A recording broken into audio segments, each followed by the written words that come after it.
کابل هوایي ډګر ته څیرمه د ډزو غږونه اورېدل شوي دي. اسلامي امارت وایي چې د اسلامي دولت نومي ډلې یو پټن ځای په نښه کړی دی. سلامونه ستړي مشه، وخت مو په خیر، پام وکړئ د یاران ټي وي یوټیوب چینل څخه د نن ورځې تازه او مهمو خبرونو ته. دوشنبه د جون 9 د کابل هوایي ډګر ته څیرمه د درانو چاودنو او ډزو راپورونه ورکړل شوي دي.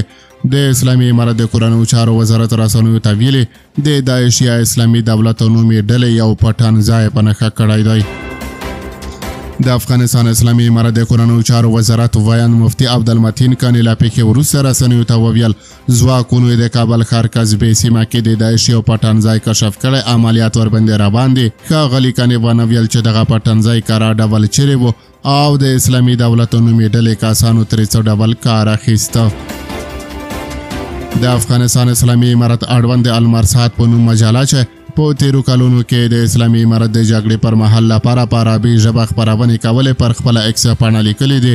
د پلازمینې کابل 15مې ناحیې د قصبې سیمه کې د داعش پر یو پټان ځای د اسلامي امارت ځانګړو ځواکونو عملیات کړي دي. 4 کسان یې وژل شوي او یو لوړ پوړی کس یې ژوندی نیول شوی دی. المرصاد لیکي چې د عملیاتو پر مهال د اسلامي امارت ځواکونو ته کوم زیان نه دی اوښتی.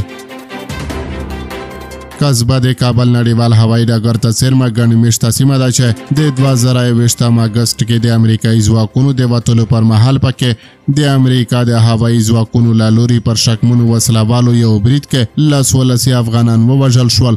دا وروسته له هغې و چې اسلامي دولت نومي ډلې د کابل نړیوال هوایي ډګر ته څیرمه په آبي ګیټ نومي دروازه کې یو ځانمرګي برید کې 14 امریکایي سرتیري او لسګونه افغانان ووژل.